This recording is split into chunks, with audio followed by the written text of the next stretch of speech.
Assalamu alaikum wa rahmatullahi wa ta'ala barakatuhu. Okay, so you guys obviously have never done this with Professor Ware. We're gonna try that again. Terrible fail on the vibe check here at ISOC. So just to remind people of basic Islamic adab, I'm not required to greet you with salams, but if I greet you with salams, you're required to return them. So I need you guys to match energy right now. We're gonna try this again. Assalamu alaikum wa rahmatullahi wa ta'ala barakatuhu. And isn't that much better? Okay, so the first thing to say is that I've been given 20 minutes. I'll try to keep it to 15, but I am, a professor, so I'm used to teaching in a classroom environment. Two, was raised in an African-American rhetorical tradition that prizes call and response, so I'm not gonna just sit here and talk. I'm gonna engage you and ask questions, and you've already started participating in the conversation. And then after we're done with this initial exposition, inshallah, we'll have some time for question and answer. I definitely did not say that I'm staying till Fajr time. That didn't happen. I've got childcare responsibilities that don't allow that, but I'm happy to stay to answer questions.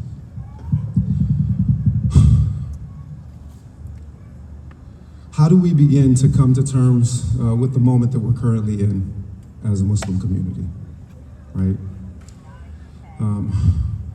We are being presented in November with a momentous choice, a choice that is in many ways unprecedented in the history of Islam in North America, the history of Islam really in any so-called Western society.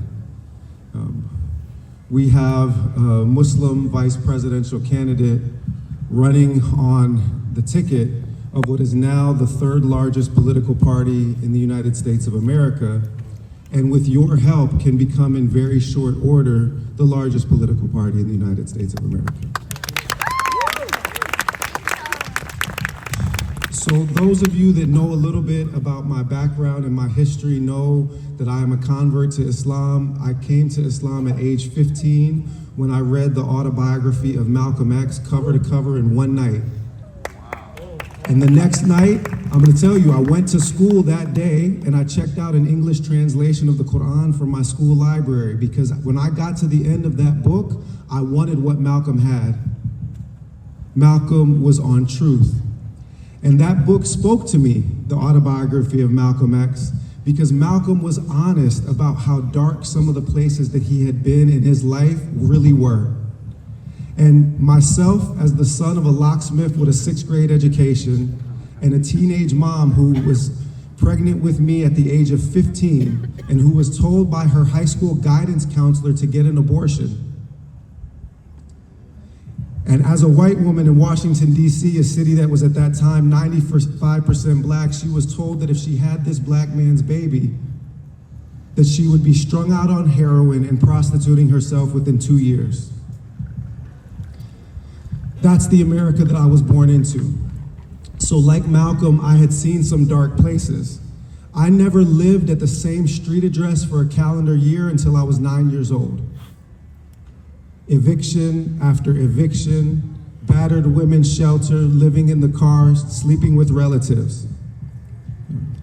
If you think that it is a long shot that the Green Party win this election in November, know that the long shot of me standing here in front of you as a professor of history, much less as a vice presidential candidate, is significantly longer odds than the odds that we now face.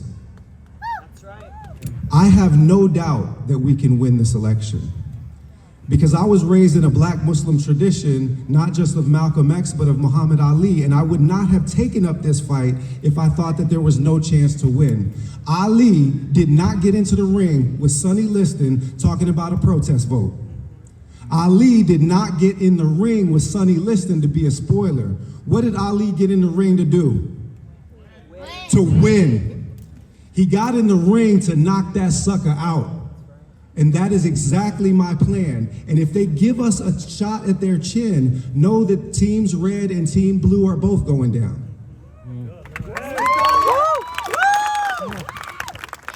And if we do not get that clean shot at their chin, then 5% of the national vote will give us $10 million of funding to conduct the next election in 2028. So let's go back to Malcolm as a teacher. Malcolm said, we are not outnumbered, we are out-organized. Muslims have resources.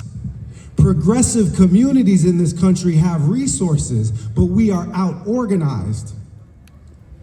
Kwame Ture, who himself learned political organizing from Malcolm X,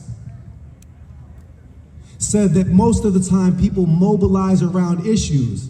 And how many people in this audience tonight have mobilized around the genocide in Gaza? Raise your hand. Come on. How many people have gone out and marched? How many people have made social media posts? How many people have tried to talk to their colleagues? How many people have risked relationships and credibility? And look, they tried to fire me for my job. We have mobilized around issues, but many of us mobilized around issues in 2020, didn't we? And we ended up with what? A police state, a crooked cop running at the top of the Democratic ticket, and people celebrating like it's something to celebrate. And the reason is that, as Kwame Ture put it, most of the time people mobilize around issues, but revolutionaries organize against systems. See, we need to organize in order to have institutional change, and political parties are at the heart of every successful revolutionary movement. And I know that some of the polite suburban community gets nervous at the term revolution, but America is founded on a revolution. The revolution that we have now in our hands is a revolution that can take place without a single drop of blood being shed. It's a revolution in our political institutions. It is a revolution in representative democracy. It is a revolution guided by Green Party principles. Abolish the Electoral College. One person, one vote. Ranked choice voting so that you stop creating two sides in oppositional combat, and instead incentivize people meeting in the middle. That's the kind of revolution that we need. That's right. Back to Malcolm.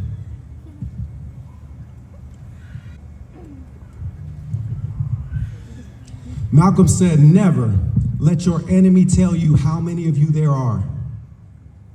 You are being told by the entertainment division of the military-industrial complex. Let me unpack that for you. Fox News, MSNBC, CNN, the MSM, the mainstream media, this is the entertainment division of the military-industrial complex. Do you understand what I'm saying to you? Yeah. These are the same people that own both political parties, and they tell you over and over again that you can't win. Never let your enemy tell you how many of you there are. With a small change, 20% increase in the voter registration in the 18 to 29 demographic, we bury them. That's why they try to ban TikTok. They ain't ban it fast enough. Because I got on the ticket just in time.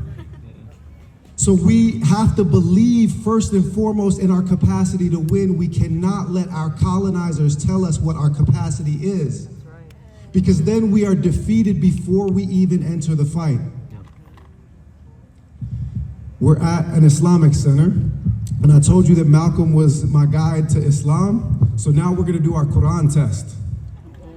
You guys didn't know that there would be Bible study at this part of the speech, did you? So I'm gonna give you two ayahs from the Quran. You guys ready? Okay. Is there any sound worse than the braying of an ass? You guys know this ayah? Is there any sound worse than the braying of a donkey? Y'all still ain't get it, did you? In the Quran al-Kareem, God talks about the deceivers and the liars and how they just make noise, but they're gaslighting you. Do you guys know a political party that represents itself with a donkey? Democrats. Is there any sound worse than the braying of a jackass? Nope. Listen, this is the book of God now, correct? That's right. So we have been warned about these people who, in spite of themselves, took this as their totem. We have been warned that they are liars, deceivers, and they are making noise. Kamala Harris is now talking about she's going to work hard for a ceasefire, talking out one side of her neck. The other side of her neck is talking about, I stand with Israel no matter what. Well, you are in office now. If you were serious about a ceasefire or an arms embargo, what's stopping you today? Right. Because all they do is make braying sounds. They lie. And they expect you to take it because you have been taking it.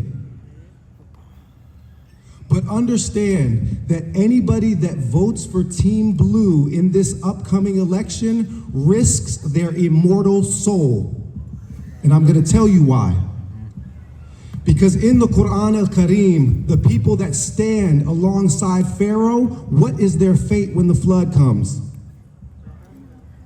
Sorry, I asked y'all a question. I told you there was going to be question and answer, there was going to be dialogue. So let's just hear it nice and loud. What happens to the people of Pharaoh? They drown. The flood carries them away, does it not? For the simple fact of choosing to stand alongside Pharaoh. But Pharaoh was a hereditary monarch foisted upon the people by a corrupt system. Nobody voted for him. What will be the fate of a people who enter into a voting booth and sign their name affirmatively that they endorse the murder of 200,000 at least of their brothers and sisters in humanity? Forget being brothers and sisters in Islam. They're brothers and sisters in humanity. 1/10 of the population of Gaza wiped off the map, literally a decimation. Do you know why the word decimation, a word that comes from the root 10, means to destroy a population? Because in another corrupt, brutal, violent empire, the Roman Empire, when generals would lose battles, they would count off 1 to 10. Let's do this here in the front row. Okay? 2. Yep. 3. Come on. 4. 6. Come on. Yep. All right, you're dead. 10. This is what they did. They would count off every 10th soldier and put the 10th soldier as punishment for the failure in their imperialist wars. That's the reason why the word decimate means to destroy a population. They literally killed off 1 in 10. Do you understand what I'm saying to you? 1 in 10 in the population in Gaza has been destroyed. This is a population that has literally been decimated. If you vote affirmatively for a political power that does this, fear your Lord. Because every single one of those souls might come to you on the day of judgment laying a claim. Did you participate in the killing of me and my family? The limbs that were severed from those bodies will come to testify because you have endorsed it. You have participated in the oppression. And I'm going to give you another one. Sit this election out at your own risk. Because if you do not get into the voting booth and vote, then you are standing to the side while your brothers and sisters are massacred, and you're saying, yeah, but I don't do American politics. I don't believe in voting. Let's see how that stance holds up on the day of judgment. Tell Allah that and see how that turned out for you. You may not be comfortable with the American political system. You better get comfortable, because you have to understand, and we as Muslims have to understand, that this is not simply a social and political issue. This is a religious issue of the utmost importance, because justice is a religious issue of the utmost importance. What is the point in having morals and ethics if you do not stand in the face of genocide? Your faith is fraudulent if you can stand cold and dead-hearted while your brothers and sisters in humanity are slaughtered. You may recite that book, but it doesn't come past the throat. It certainly does not reach the heart.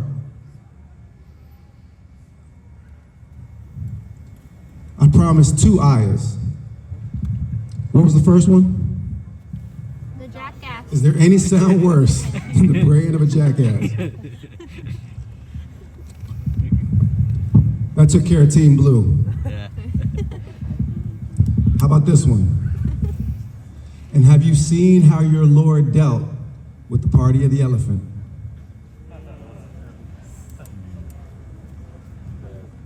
Can I get a witness from the congregation? Do y'all understand? So what happened to the party of the elephant? They were annihilated because the birds. And here we are. And we need to learn to move as a flock. We need to learn to move in unison. And this party, which seems undefeatable, absolutely can be felled. And a party that looked undefeatable just like it was felled in the year of the birth of the blessed messenger, alayhi afdal salatu wassalam. Those 2 verses are not in God's book by accident. And neither is the color green a symbol of rebirth, a symbol of spiritual purity and excellence. We need to make this the Green Dome Green Party. We need to make this the Khidr Party. We need to infuse Islamic ethics and values into the space of social justice and rectification, because it is desperately in need of light, not just heat. So many unhealed people in the activist space lashing out in anger. But our book teaches us to resist from a foundation of love. The Prophet, alayhi afdal salatu wasalam, I've given you 2 ayahs. So now if I'm going to complete the khutbah, I have to give you a hadith, correct? So we'll finish. I give khutbah all the time, so we make sure we keep this 100% halal. So we'll end with this hadith. I got maybe 2 minutes left, inshallah. 3 even. Oh, I can luxuriate in the next 180 seconds. Tell the story the way I want to tell it.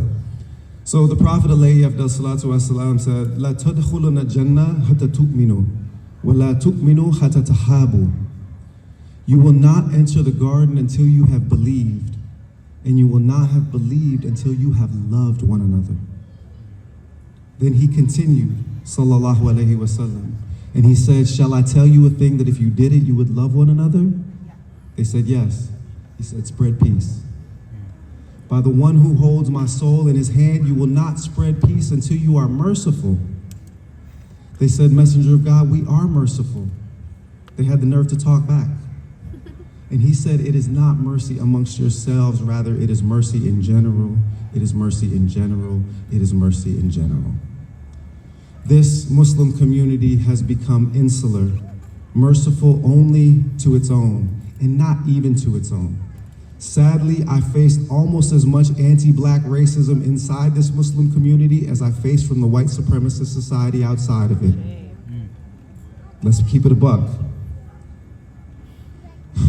Because we have become conditioned to only being merciful amongst our own. But the Prophet, peace be upon him, told us that the doors to the garden are closed to us until we become a mercy to humanity as a whole, until we love humanity as a whole. And that means loving those who believe other than what we believe, serving those who believe other than what we believe. The Green Party, in all of its articulations of what it stands for, always focuses on 3 things: people, planet, peace. These values concord as closely as one could possibly imagine with the basic things that Muslims are required to be stewards of. Because caliphate, is not a political organization. Khilafah is stewardship. It means being the custodian, taking care of things, keeping things in order, keeping things in balance until God take it all back. Inna nahnu narithul arda wa man alayha wa ilayna yurja'un. We inherit everything that's in the earth, and everything that's upon it is coming back to us, is what God say. Which means that we're in charge of keeping it in balance and being stewards of what? The people. creatures made out of earth and water that become the most sacred of all things, that the taking of their lives, the spilling of their blood is such an offense that to kill one, it is as if one killed all of humanity. But what are these people made of? They're made of earth and water. Well, what is stewardship of the planet, if not stewardship of the earth and the water? And how have we poisoned the earth and the water? And stewardship of the peace. That takes us right into the Hadith, doesn't it? Shall I tell you a thing that if you did it, you would love one another? Spread peace. This is an opportunity for a peaceful revolution, and I humbly submit myself to you as your vice presidential candidate. Take hold of this green sword and strike a blow for peace. Assalamu alaikum wa rahmatullah.